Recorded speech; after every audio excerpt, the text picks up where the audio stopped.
Extra layer of जो है surveillance के दायरे में लाएंगे। इससे सीधे लगता है कि उनको डराने की कोशिश। एक बार प्रोफाइलिंग हो जाए, एक बार पूरी तरह से इंफॉर्मेशन कलेक्ट की जाए कि ये कौन सी आइडियोलॉजी फॉलो करता है।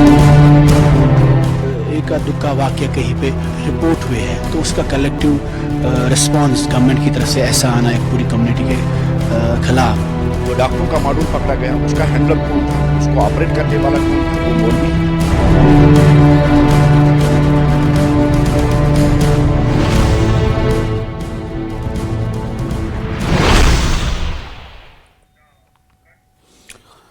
जम्मू कश्मीर की सियासत और जम्मू कश्मीर में आए दिन हो रही तब्दीली और उस पर बयानबाजी।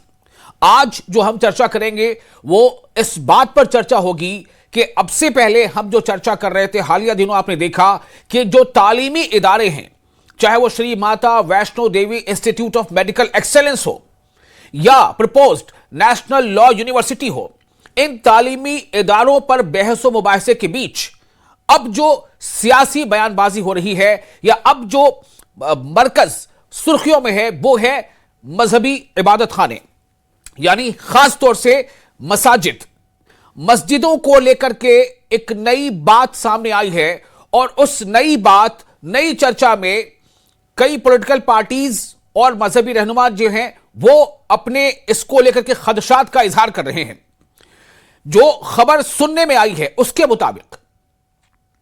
मुताबिक कश्मीर में, जम्मू कश्मीर में नहीं, वादी कश्मीर में जितने भी मसाजिद हैं, मस्जिद का प्लूरल मसाजिद, जितने भी मसाजिद हैं, मस्जिद क्या है जहां पर मुसलमान जाते हैं, नमाजें अदा करते हैं, जितने भी मसाजिद हैं उनका डेटा कलेक्ट करने की बात सामने आ रही है। मसाजिद कहां पर हैं, उसका रकबा क्या है, कब बनी है मस्जिद, वो जिस जमीन पर बनी है वो जमीन के बारे में जानकारी, ऐसी कई बातें सामने अभी आ रही हैं चर्चा के तौर पर। इस पर कुछ पॉलिटिकल पार्टीज ने सवालात खड़े किए हैं कि आखिर इसके पीछे मंशा क्या है या इसके पीछे का मकसद क्या है, तो उनके एतराजात क्या हैं और अगर किसी के पास इसका जवाब है तो वो जवाब क्या है, इसी को आज हम तलाशने की कोशिश करेंगे इस खास चर्चा में जिसका नाम है JKLH प्राइम डिबेट। आप बने रहें JKLH के साथ। इस तरह से आप एक्स्ट्रा लेयर ऑफ जो है सर्वेलेंस के दायरे में लाएंगे। इससे सीधे लगता है कि उनको डराने की कोशिश। एक बार प्रोफाइलिंग हो जाए, एक बार पूरी तरह से इंफॉर्मेशन कलेक्ट की जाए कि ये कौन सी आइडियोलॉजी फॉलो करता है। एक दुक्का वाक्य कहीं पे रिपोर्ट हुए हैं तो उसका कलेक्टिव रिस्पांस गवर्नमेंट की तरफ से ऐसा आना एक पूरी कम्युनिटी के खिलाफ। जो डॉक्टरों का मॉड्यूल पकड़ा गया उसका हैंडलर कौन था, उसको ऑपरेट करने वाला कौन था, वो मौलवी ही था।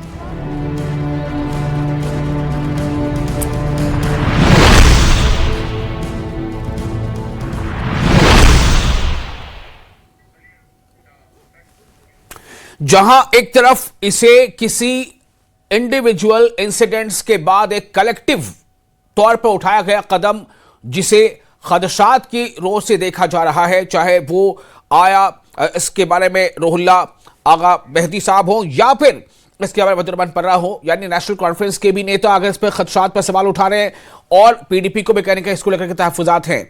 वहीं BJP के अल्ताफ ठाकुर कह रहे हैं कि ये जो हो रहा है इसमें कोई बुराई नहीं है। मैं सीधे पहले अपने मेहमानों का तारुफ आपसे करा दूं। हमारे साथ जुड़ रहे हैं यासिर रेशी जो एक्स MLC हैं और सीनियर लीडर है PDP के। यासिर साहब आपका बहुत इस्तकबाल है। Doctor Abhijit Jasrotia spokesperson BJP, आपका भी बहुत इस्तकबाल है। डॉक्टर अभिजीत जुड़ चुके हैं हमारे साथ। डॉक्टर SP वैद फॉर्मर DGP, डॉक्टर साहब आपका बहुत इस्तकबाल है। मौलवी अशरफ चेयरमैन है तंजीमुल मदारिस के, वो भी हमारे साथ जुड़ रहे हैं, आपका भी बहुत इस्तकबाल है। मैं सबसे पहले डॉक्टर SP वैद साहब आपके पास आना चाहूंगा। मैं चाहूंगा जरा इसके बारे में आप पहले ये बताएं कि ये खबर क्या है, मतलब इस खबर के पीछे की सच्चाई क्या है डॉक्टर साहब। तो अपन व्हीलचेयर की थे विशाल, आपको और आपके दर्शकों को और मेरे को पैनल सबको मेरा आदाब, नमस्कार, सत श्री अकाल। देखिए ऐसा है कि मैं नहीं जानता कि क्या मकसद है, क्योंकि मैं अब सर्विस में नहीं हूं। इसका जवाब IG कश्मीर दे सकते हैं, लेकिन मैं इतना ज़रूर बताना चाहूँगा कि जनरली जी। का पुलिस में कहा जाता है कि जो पीस टाइम में मेहनत करता है उसको क्राइसिस के वक्त परेशानी कम होती है। तो जनरली डाटा कलेक्ट किया जाता है, उसमें कोई इस तरह मुझे नहीं लगता पैनिक करने की, या आफ्टर ऑल आप पुलिस तो आप ही की है, कोई लंदन की पुलिस तो है नहीं। अगर कोई डाटा कलेक्ट कर रहे हैं वो आपकी भलाई के लिए, कल को कोई हादसा हो जाता है हमें पता होना चाहिए कि वहां ये मस्जिद कहाँ पर है, कितने लोकेटेड है, उसमें कितने कमरे हैं, उसमें कौन कौन काम करता है, उनके टेलीफोन नंबर क्या हैं। जनरली हम आज कंप्यूटर का जमाना है, डाटा फीड करते हैं, तो इसको एक इशू, पॉलिटिकल इशू बनाने की मैं नहीं समझता जरूरत है। अगर हमें कुछ छुपाना ही नहीं है तो कौन सी इसमें घबराने वाली बात है। और सिर्फ मसाजिदों का ही नहीं हो रहा होगा, मुझे लगता है ऑल रिलीजियस प्लेसेस का हो रहा होगा, मंदिरों का भी, गुरुद्वारों का भी। तो इसमें आई डोंट थिंक इसको पॉलिटिकल इशू बनाना चाहिए। ये जनरली पुलिस डाटा कलेक्ट, मेरे टाइम पे भी जब मैं सर्विस में था हम कई बार कलेक्ट करते थे डाटा उसमें, ताकि जब हमें जरूरत पड़े, कोई मस्जिद पे हमला हो जाए, कोई वहां हादसा हो जाए, आगजनी हो जाए, कुछ भी हो जाए, तो आप फौरन कांटेक्ट कर सकते हैं इंचार्ज से। तो इसको मुझे नहीं लगता इसका इतना बड़ा पॉलिटिकल इशू बनाना चाहिए। और डाटा कलेक्ट करने में आज डाटा का जमाना है, लोग हर किस्म का डाटा इकट्ठा करके रखते हैं ताकि समय आने पर उसका इस्तेमाल किया जा सकता है। कल को कोई कहता है कि फलानी जगह पे फलाना आदमी इस तरह से गलत एक्टिविटी कर रहा है, तो आपके पास अगर उसकी डिटेल होगी आप इमीडिएटली उसको बुला सकते हैं, उससे बातचीत कर सकते हैं। ठीक है डॉक्टर साहब, ये मैंने आपसे फर्स्ट राउंड में आपका रिएक्शन ले लिया इसके बारे में कि ये क्या है, क्यों है। मैं चाहूंगा कि आप हमें इजाजत दें कि मैं बाकी भी मेहमानों के पास जाऊं। हमारे साथ सुहेल काजवी भी जुड़ चुके हैं, पॉलिटिकल एनालिस्ट है। सुहेल साहब, आपका बहुत इस्तकबाल है इस खास चर्चा में। यासिर रेशी हमारे साथ मौजूद हैं, एक्स एमएलसी है और सीनियर लीडर पीडीपी के। यासिर रेशी साहब, आपसे मैं जानना चाहता हूं, चूंकि आपके पार्टी के एमएलए ने भी इसको लेकर के बयान दिया था, तो जैसा डॉक्टर एसपी वैद साहब ने कहा, क्या आप भी उसको इसी तरह से देखते हैं और देखना चाहिए? डॉक्टर साहब को तो पहले मैं आदाब कह रहा हूं सब लोगों को, आपको मेरी तरफ से जी। लेकिन डॉक्टर साहब को मेरी, हमारी तो ये, इनको ये एक बड़े पोस्ट पे रहे हैं, इनको लोगों की हालात और जो जहनी उसको भी देखने की जरूरत है। इस वक्त जो मसला है ये खाली ये नहीं है, पूरे मुल्क में हिंदू मुस्लिम किया जा रहा है। अगर ये मंदिरों में भी होते, गुरुद्वारों में भी होते, बाकी जगह पे भी ये पूरा ये कर लेते तो कोई एतराज तो था नहीं। ये एक कम्युनिटी को टारगेट बना के अगर ये कर रहे हैं तो ये पूरा लग रहा है पूरे ही मुल्क में इसकी क्या हालात निकलेंगे, क्या नताइज निकलेंगे, पहले तो उस पर जरूरत रखने की जानने की जरूरत है। तो इससे बिल्कुल एक कम्युनिटी को ये अगर ये दिखा रहे हैं कि इस वक्त जो ये कर रहे हैं कि नहीं ये हमें पूरा ये होना चाहिए। अगर ये मंदिरों में भी तो पुजारी होते हैं, उनका डाटा क्यों नहीं आएगा, उनके कहां से पैसे उसमें क्यों नहीं आएगा, जिन किन लोगों ने वहां पर वो जमीन कहां से ली उसका क्यों नहीं आएगा। ये कोई रिलीजियस एक कम्युनिटी का कंट्री तो है नहीं ये नहीं। लेकिन ऋषि साहब, सवाल ये है कि आप ये सवाल उठा ही क्यों रहे हैं? क्या आपको पता है कि दूसरे मजहबी मकामात के बारे में इंक्वायरी नहीं हो रही है और सिर्फ मसाजिद के बारे में हो रही है? देख लिया, हम एक मंदिर है एक सुंबल में जिसको हम देख रहे हैं, देख रेख कर रहे हैं, हमें पूरी कम्युनिटी हम देख रेख कर रहे हैं उसकी, तो हमें तो आज तक पूछा उसके बारे में तो पूछते नहीं है। मस्जिद के बारे में तो पूछते हैं। सुंबल में तो वहां पर हमारी एक कम्युनिटी है, पंडित लोग गए हुए हैं यहां से, लेकिन उस मंदिर को पिछले 20 सालों से हम लोग देख रहे हैं, 30 सालों से जी। तो हमें अगर पूछा जाएगा कि यहां पर क्या पटवारी को ये नहीं लिखा जाता है, वहां पर जो चौकीदार है उसको ये नहीं लिखा जा रहा, जरा इस मंदिर की भी डिटेल दीजिए जी। ऐसा आप ये नहीं कि हम ये ऐसे हवा में बात कर रहे हैं। अच्छा, इसको होना चाहिए। ऐसा ये एक बहुत सेंसिटिव मसला है, इसमें हमें किसी पार्टी को डिफेंड करने की जरूरत है, नहीं किसी शख्स को डिफेंड, बल्कि हमें सब जितने भी यहाँ के अच्छे लोग हैं, इंटेलेक्चुअल लोग हैं, हमें मिलकर कंट्री पे बात करनी चाहिए। जैसे कि डीजी साहब हमारे वेद साहब हैं, इनसे बड़ी उम्मीद है कि ये नहीं समझेंगे इस चीज को कितना ये सीरियस इशू है। अगर आप एक साहब मुझे मौका दीजिए, तमाम पैनलिस्ट उनके पास में जाऊं एक एक करके, चूंकि वक्त कम रहता है। सेकंड राउंड फिर आपके पास में आऊंगा। डॉक्टर अभिजीत जसरोटिया, मैं आपके पास आना चाहता हूं, आपके पास इस ताल्लुक से कहने को क्या है? डॉक्टर अभिजीत, बहुत बहुत धन्यवाद आपका। मेरे को पैनलिस्ट को भी मेरी नमस्कार जी। देखिए, मैं भी वही बात कहूंगा जो हमारे बीच में एसडीजीपी डॉक्टर वैद साहब ने जो बात कही है, बिल्कुल वही बात है। अगर कहीं पे कोई डाटा कलेक्ट किया भी जा रहा है तो मुझे लगता है कि इसमें किसी को क्यों खर्चात होनी चाहिए। कोई डाटा लिया जा रहा है तो अच्छी बात है, अगर डाटा हो रहा है, सबके पास अवेलेबल है, हर एक चीज होनी भी चाहिए, हर एक चीज की पूरी तरह से पता भी होना चाहिए कहाँ पर कौन सी चीज है और क्या उसकी कंस्ट्रक्शन किस हिसाब से हुई। अगर आपको देखिए पिछले दिनों जब टेररिज्म बड़ी पीक पे था तो आपको पता है कि हमारी बड़ी अच्छी जियारत हुआ करती थी, अगर आपको अभी भी है वो चरारे शरीफ, अगर आपको याद होगा जब टेररिस्ट वहां पर घुस गए और उसके बाद वो चरारे शरीफ जो जियारत है वो फिर क्योंकि आगजनी हो गई वहां पर। अब चाहे पूरी दुनिया चाहे, जितनी मर्जी सरकारें चाहे, उस तरह की जियारत क्या दोबारा कभी बन सकती है? कभी नहीं बन सकती है। तो मुझे लगता है कि एक वो चीजें हैं जो हमें धरोहर मिली है हमारे पुराने लोगों से, इन सबको प्रिजर्व करके रखना, इनकी देखरेख रखना और ये देखना in case of an event of eventuality कुछ ऐसा हो तो किस तरह से उसको बचाया जाए, सब कुछ किया जाए। मुझे लगता है पॉजिटिव सोचना चाहिए इस चीज को लेकर। हर एक चीज में अगर आप नेगेटिव भी सोचेंगे इन सब चीजों के अंदर, और रही बात जिस तरह से अभी कहा गया कि मंदिरों में भी होना चाहिए, गुरुद्वारों में भी होना चाहिए, तो मुझे लगता नहीं किसी भी मंदिर या किसी भी गुरुद्वारे को इन सब चीजों से कोई एतराज भी होगा कभी इन चीजों को लेकर। और मैक्सिमम अगर आप देखें जो खासकर अगर हमारे मंदिर हैं या गुरुद्वारे हैं, वहां से तो एक एक चीज लाइव आती है। आप देख लीजिए माता वैष्णो देवी का देख लीजिए, बाकी जगह देख लीजिए, आप हरमंदिर साहब को देख लीजिए, गोल्डन टेम्पल, वहां से तो लाइव है, पूरी दुनिया देख रही होती है वहां क्या हो रहा है क्या नहीं हो रहा। तो इसके अंदर ऐसी चीज कौन सी है छुपाने वाली कि जिसके ऊपर हम नई नई चीजें, नए नए इशू बना के बैठ जाए, पॉलिटिकल एंगल देना शुरू कर दें। ठीक है, ओके, बहुत अच्छी बात। आप सुन रहे थे डॉक्टर अभिजीत जसरोटिया साहब को, और मैं अब आप सभी की इजाजत से जो हमारे अगले पैनलिस्ट उनके पास जाना चाहूंगा। हमारे साथ मौलवी अशरफ चेयरमैन हैं तंजीमुल मदारिस सूफी, और जम्मू कश्मीर से ताल्लुक है इनका। अशरफ साहब, मैं आपके पास आना चाहता हूं, आप चेयरमैन हैं तंजीमुल मदारिस के। आप इस खबर को कैसे देख रहे हैं और आपके पास इस खबर के ताल्लुक से क्या जानकारी मिली है?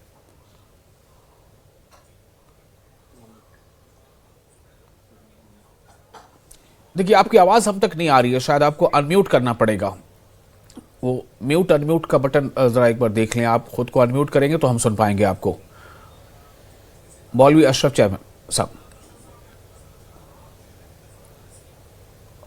चलिए मैं फिर आपके पास आता हूं थोड़ी देर में। जब तक हमारे साथ जुड़ चुके हैं सुहेल काज़मी साहब। सुहेल साहब, मैं आपके पास आना चाहता हूं, अब थोड़ी देर में जाएंगे, उनके पास थोड़ी तकनीकी दिक्कत आ रही है। सुहेल साहब, इस खबर को कैसे देखा जाए? देखिए सर, खबर तो हमने भी सुनी है और इस पे चर्चा भी हो रही है। मैं बस ये जानना चाहता हूं आपसे, आपने क्या सुना है?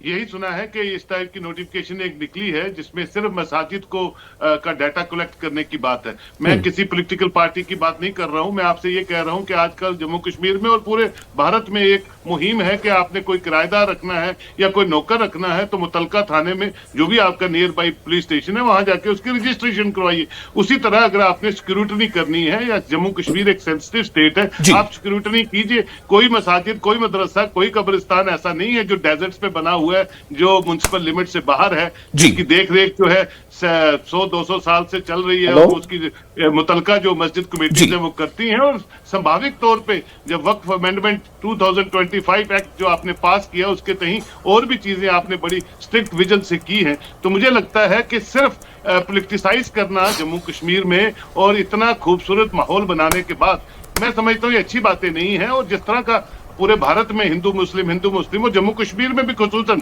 सिर्फ एक रंग देने की कोशिश है, वो तरीका कार ठीक नहीं है। जितनी भी इंटेलिजेंस एजेंसीज हैं वो यहाँ काम करती हैं, उनको काम कर रहे हैं। मैं आपको सुन पा रहा हूँ मौलवी अशरफ साहब, आप थोड़ा सा अब रुक जाए, अभी सुहेल साहब से बात कर रहा हूँ, फिर आपके पास मैं आता हूँ। जी हाँ, सुहेल साहब अपनी बात पूरी कीजिए। तो मैं ये कह रहा हूँ जितनी भी इंटेलिजेंस एजेंसीज हैं यहाँ पे वो शुरू से काम कर रही हैं। कोई नया जम्मू कश्मीर, बदलता जम्मू कश्मीर नहीं है। आपको जो करना है आप कीजिए, जिस पे शक शुबात है उसको वेरीफाई कीजिए, लेकिन ये नॉमिनेट करना, देखिए माता श्री वैष्णो देवी श्राइन बोर्ड है, वहां किसी की इंटेलिजेंस नहीं है। व्हाइट कॉलर आप बात करते हैं, ब्लैक कॉलर टेररिज्म की बात करते हैं। टेररिस्ट तो कोई भी हो सकता है। जम्मू कश्मीर में तो हजारों किस्म के लोग ऐसे भी थे जो नॉन मुस्लिम्स थे, जो पकड़े गए या बम ब्लास्ट में उड़ गए। वैद साहब ज्यादा बेटर जानते हैं। तो ये एक मजहब के आधार पे पॉलिटिसाइज करना, और आप संभाविक तौर पे एडमिनिस्ट्रेटिव स्किल्स पे भी अगर ऐसी चीजें होती हैं तो अच्छी बात नहीं है, ना जम्मू कश्मीर के लिए ना पूरे भारत के लिए। ठीक है, अब मैं आना चाहूंगा, अब हमारे साथ मौजूद है मौलवी अशरफ जो चेयरमैन है तंजीमुल मदारिस के। मौलवी अशरफ साहब, आपको हम सुन पा रहे हैं, अब आप कहें कि आप तक क्या खबर पहुंची है और आपके इस पर क्या रद्द अमल है, क्या तासुरात है? देखिए सर, जहाँ तक मजहबी ताल्लुक है, हर एक मजहब आनर और एहतराम के लिए है। हर एक धर्म एक दूसरे धर्म को जब आनर देगा तो तभी faith हमारी जारी रहेगी। जी किसी मजहब को भी हर्ट करना किसी भी धर्म का सेवा नहीं है। जहाँ तक इसके पास कितना असासा है और कौन इसको मॉनिटर कर रहा है या सुपरविजन कर रहा है, और जो डिफरेंट इंफॉर्मेशन कलेक्ट कर रहे हैं गवर्नमेंट, उसमें कोई इशू नहीं। गवर्नमेंट बिल्कुल करे, और अगर कितना असासा है क्या है वो कलेक्ट अगर इंफॉर्मेशन गवर्नमेंट कर रही है तो उसमें कोई इशू नहीं जी। हम तो इसके लिए तैयार होने भी चाहिए। इसमें क्या है, बल्कि हर एक रिलीजन इसके लिए तैयार होना चाहिए, क्योंकि लोग डोनेट करते हैं। अगर लोग डोनेशन देते हैं डिफरेंट तरीके से, तो जो मैं इसके आगे बैठा हूँ जो इसको मॉनिटर कर रहा है वो क्यों तैयार नहीं होगा कि जो डोनेट लोग कर रहे हैं वो दिखाए लोगों को भी कि मेरे पास क्या आ रहा है और मैं क्या, मेरे एक्सपेंडिचर्स क्या है, उसमें कोई इशू नहीं है। अलबत्ता डायरेक्ट कोई किसी भी जो फेथ होती है, अगर बिलखुसूस मुस्लिम रिलीजन या कोई भी रिलीजन हो, उसमें डायरेक्टली कोई इन्वॉल्वमेंट किसी दूसरे मजहब की नहीं रहती है कि अपना अपने रेस्ट्रिक्शंस हर एक मजहब को एक होती है। उसमें अच्छा नहीं रहता है कि अगर डायरेक्ट बाकी जो कोई नैरेटिव नेगेटिव फैलाता है उस पर रेस्ट्रिक्शन लगनी चाहिए, उसको उसी अंदाज से ट्रीट किया जाए ताकि कोई ऐसी एंटिटीज कोई वायलेशन पैदा ना हो। तो मैं आपसे सिर्फ ये सवाल करना चाह रहा हूं कि जब आप तक ये खबर पहुंची, और अब जो खबर, जैसे डॉक्टर एसपी वैसा ने बताया कि बहुत सारे ऐसे वाकयात रूनुमा हो जाते हैं बाज़ औक़ात के, जब अचानक पता नहीं चल पाता कि वो कौन सा इलाका है, कौन सी जगह है उसका। तो ये इंफॉर्मेशन शेयरिंग से क्या कोई दिक्कत है? क्योंकि पीडीपी और नेशनल कॉन्फ्रेंस इस पर के सवाल उठाए हैं, ऋषि साहब हमारे साथ मौजूद, वो भी कह रहे हैं, उनका ये कहना है कि अगर ये तमाम मजहबी मकामात करें तो ठीक है, कोई बात नहीं है, लेकिन ये एक चुन करके बाज़ाब्ता एक ख़ास जो कम्युनिटी के इबादत खाने के बारे में ही ऐसी बात क्यों हो रही है? मैं आपसे जानना चाहता हूं कि आपको कोई इसमें दिक्कत है? नहीं सर, मेरा कोई इसमें दिक्कत नहीं है। रशीद साहब ने ये बात भी सही कही कि जहाँ गुरुद्वारे या मंदिर है वहाँ मस्जिद और बाकी जो इंस्टीट्यूशन हैं उनकी इंफॉर्मेशन सबकी गवर्नमेंट के पास होनी चाहिए। ठीक है डॉक्टर वैसा, मैं अब आपके पास आना चाहता हूं, क्योंकि ये ऐसा एक मौजू है, इसमें कोई जरूरी नहीं है कि बहुत जो है चीख पुकार के लोग बातें करें। होता यह है कि जो खदशात है जो ऋषि साहब ने अभी उठाया या दूसरे उठा रहे हैं कि अगर मजहबी मकामात की ही बात है तो सब पर हो, चाहे वो किसी भी कम्युनिटी, किसी भी धर्म से जुड़े मजहबी मकामात हों, किसी एक को पिन पॉइंट करना, क्या इससे ये पता चलता है कि we are being treated separately and we are being treated individually and differently? क्या ये सोच पैदा होती है?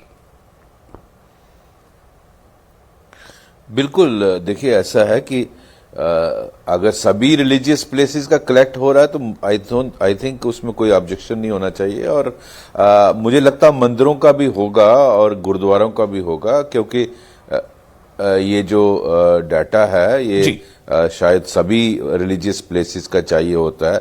लेकिन मैं आपको बताऊंगा, आप बात चली है तो मैं बताता हूं। आप जानते हैं इसी भारत में एक तमिलनाडु स्टेट है जी, वहां सारे मंदिर, वहाँ जो मस्जिदें और गुरुद्वारे हैं या वो हैं चर्चे हैं, वो वहाँ जो भी इनकम आती है वहाँ के लोग, वहाँ के रिलीजियस लीडर चलाते हैं, लेकिन सारे मंदिरों को वहाँ की सरकार कंट्रोल करती है, और हजारों टन सोना और पैसा और जमीन से जो इनकम आती है उस तमिलनाडु की सरकार ले जाती है। वहाँ की लोग प्रोटेस्ट कर रहे हैं और कि ये जो गवर्नमेंट कंट्रोल है छोड़ दिया जाए। तो इसी देश में ऐसा भी होता है, इसलिए ज्यादा परेशान होने की जरूरत नहीं है। मैं अपने मुस्लिम भाइयों को अश्योर करता हूं, आई डोंट थिंक किसी अभी भी वक्फ ही चला रहा है इसको, वही उन्हीं के अधिकारी चलाते हैं, इनकम जो आती है उन्हीं के पास होती है, वो सिर्फ डाटा कलेक्ट कर रहे हैं। डाटा कलेक्ट करने में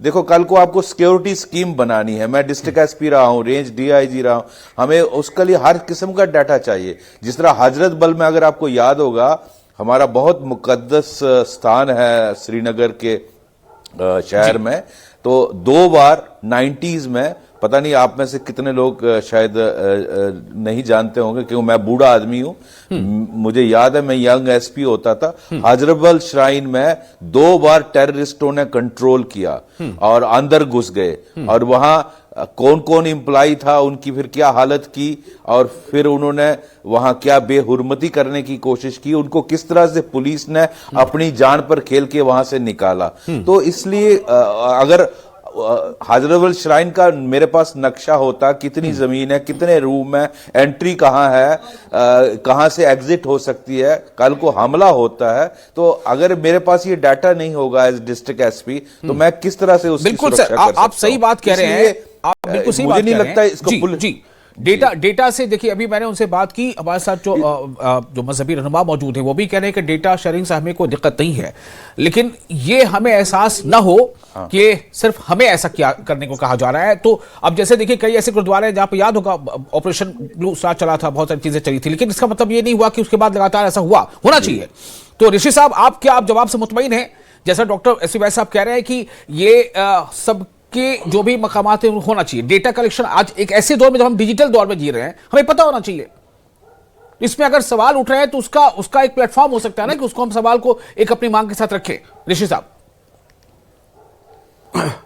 देख लीजिए भाई, इसमें ये मसला है, ये हमारी पार्टी जो ये तनकीद बराए तनकीद नहीं कर रहे हैं। हाँ। हमारा जो मामला है पीपल्स डेमोक्रेटिक पार्टी का जो मसला है, हाँ। ये तनकीद बराए तामीर है। हम ये चाहते हैं कि किसी भी कम्युनिटी को ऐसा ना लगे कि हमें कहां ले जा रहे हैं। अगर हम कहेंगे कि सबसे हम पहले ये उठाएंगे कि सबसे ज्यादा उनको करेंगे तो फिर सबसे ज्यादा तादाद में मंदिर है। अगर हम उनसे कम करेंगे तो दूसरी कम्युनिटी के हैं, शायद हम कहेंगे कि गुरुद्वारे या दूसरे कम्युनिटी के लिए हैं। बीच में एक मुस्लिम कम्युनिटी के मसाजिद और दरसगाहें आप उठाते हैं तो ये एकदम अलग सा लग रहा है। हमारा मकसद होना चाहिए, जो हम बैठे हैं इस वक्त आपसे बात कर रहे हैं, हम ये बावर करना चाहिए, हम ये कहना चाहते हैं कि मुल्क में ऐसे हालात पैदा ना करो जिससे मुल्क को नुकसान हो जाएगा। ऑलरेडी एक कम्युनिटी को लग रहा है कि बीजेपी के जो रवैया है, बीजेपी का जो तरीका है मुस्लिमों के ऊपर जो ये कर रहे हैं, तो उससे ऑलरेडी एक कम्युनिटी बिल्कुल अलग से पड़ गई, अलग थलग पड़ी हुई है। तो हमारी पार्टी का, हम एक छोटी पार्टी, एक स्टेट लेवल पार्टी है, लेकिन हमारी कोशिश ये है कि हम चाहते हैं कि ऐसे ऐसा माहौल तैयार ना करो जिससे पूरे मुल्क और पूरे जम्मू कश्मीर में एक ऐसे हालात पैदा हो जिनसे हालात खराब हो जाजाएंगे। डॉक्टर हिसाब से मेरे ख्याल से आप आशय समझ चुके हैं। डॉक्टर साहब, मेरा मानना यह है इस वक्त जी डॉक्टर विजीत, ये जो बात निकल कर आ रही है, इसे पिन पॉइंट करके क्यों, किसी एक ही मजहबी इदारे के बारे में क्यों? ये तमाम मजहबी इदारों, तमाम मजहब के जो इबादत खाने हैं या पूजा स्थल हैं, उन सभी का डेटा क्यों नहीं? ये सवाल है। डिजिटल तौर तो सबके लिए। बिल्कुल जी, अगर आप सुन पा रहे हैं तो मैं आपको पूरे बिल्कुल प्रूफ्स के साथ हर एक बात बताना चाहता हूँ। जिस तरह से वैद साहब ने अभी हजरतबल श्राइन के बारे में बताया आपको, और मैंने आपसे चरारे शरीफ वाली बात भी आपके साथ शेयर की। वक्त कम है अभी साहब, थोड़ा संक्षेप में बात कर लीजिए। मेरा सवाल सिर्फ जम्मू कश्मीर को लेकर के है, और जो मेरी जानकारी मुझ तक पहुंची, अगर मैं गलत हूं तो आप बता दीजिए कि सिर्फ ये कश्मीर के लिए बात अभी सामने आई है, जम्मू कश्मीर के लिए नहीं। तो अगर ये जम्मू कश्मीर के लिए होता और तमाम मजहब के इदारों के लिए होता तो क्या ये सवाल उठते जो अभी उठ रहे हैं? अभिजीत साहब देखें, आप एक चीज पहले ही देख लीजिए कि इस पूरे देश के अंदर अगर किसी के लिए एंडोमेंट मिनिस्ट्री बनी है तो केवल हिंदू श्राइन्स के लिए बनी हुई है और किसी के लिए नहीं है। पूरे हिंदुस्तान के अंदर ये चीज है। तो हिंदू श्राइन जो होगी या हिंदू मंदिर हो गए, तो ऑलरेडी इन सब चीजों के अंदर आते हैं। केवल एक हिंदूज ही ऐसे हैं जिनके लिए एंडोमेंट मिनिस्ट्री फॉर हिंदूज है, बाकी और किसी के लिए नहीं है। बाकी सभी के सभी मजहब जो है वो अपनी लिए खुद ही अपना सब कुछ करते हैं। तो मुझे लगता है कि इन दोनों का तो कंपैरिजन नहीं बनता। अगर आप इनका कंपैरिजन कर रहे हैं तो इसके अंदर किसी के अंदर अगर खर्चा आता है तो कंपैरिजन नहीं, बात यहां सिर्फ ये है कि मजहबी मकामात कितने हैं, कहां है, कौन संचालन करता है, कहां से फंडिंग आती है। तो ये डेटा तो सारे पर होना चाहिए ना। मेरा सवाल सिर्फ ये है, ये जो सवाल उठा रहे हैं पीडीपी वाले या जो मौलाना साहब मौजूद है वो ये सवाल उठा रहे हैं, तो उसका जवाब मैं चाह रहा हूं कि क्या ये आपको लगता है कि हाँ ऐसा ही होना चाहिए? मैं ये पूछ रहा हूं। नहीं, मैं तो बात ही सारी क्लियर कर रहा हूं कि केवल हिंदूज की श्राइन ही है जिसके लिए एंडोमेंट मिनिस्ट्री बनी है, सरकार की तरफ से अलग से मिनिस्ट्री बनी है, जिस तरह से अभी आपको तमिलनाडु की, और मैं आपको और ठीक है हम आज जम्मू कश्मीर की बात कर रहे हैं, तमिलनाडु की नहीं। जी सोहेल काजमी साहब, मैं फाइनल कमेंट के पर आपका रहा हूं। ये विवाद कहां तक जाएगा? फिर ये इसको विवाद माने या फिर ये विवाद बनाया जा रहा है? कोशिश होने की विवाद हो जाइए। सोहेल काजमी साहब देखिए, विवाद बनाया जा रहा है, हर चीज में पॉलिटिसाइज करने की कोशिश की जा रही है। थोड़े दिन पहले आपने देखा, हम रियासतें, छोटी छोटी तहसीलें डिग्री कॉलेज मांगती हैं, हॉस्पिटल्स मांगती हैं, बड़ी मुश्किल से एक मेडिकल कॉलेज जो है कटरा की सरजमी पे आया और रिलीजियस लाइंस वो डीनोटिफाई हो गया। इससे बड़ा अनफॉर्चुनेट जो है अब एजुकेशन में। ठीक है, ओके, मैं समझ गया आपकी बात। मौलवी अशरफ साहब, फाइनल कमेंट आपसे लेना चाहता हूं, आखिरी बात आपसे लेना चाहता हूं, क्या आपको कुछ और कहना है इस पर? बहुत छोटा सा इख्तिसार के साथ, वक्त कम है। हाँ, सुहेल काजमी साहब ने जैसे फरमाया है, ये हर जगह में यहाँ पे असल में जिनको अपने रिलीजियस की पता भी नहीं होती है, वो फिर मजहब में इंटरव्यू करते हैं। जहाँ पे फंडिंग कहाँ से आ रही है, कहाँ खर्च हो रही है, इस पर नजर बिल्कुल गवर्नमेंट इसमें रहनी चाहिए जी। क्योंकि मतलब जो कहीं पे कुछ खदशात होते हैं, कुछ चीजों को नजर में रखने की जरूरत है।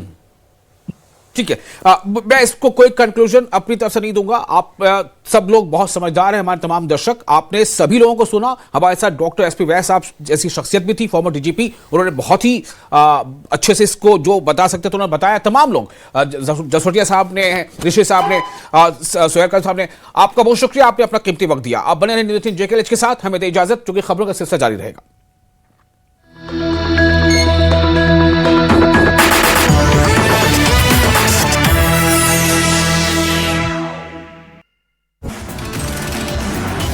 जैश के आतंकी प्लानिंग का बड़ा खुलासा। मसूद अजहर ने अपने साथी के साथ मिलकर भारत पर हमले की बनाई योजना। अलर्ट मोड पर एजेंसियां। पुंछ में संदिग्ध गतिविधियों की सूचना मिलने के बाद सेना अलर्ट मोड पर, इलाके में तलाशी अभियान शुरू। लोगों से शांति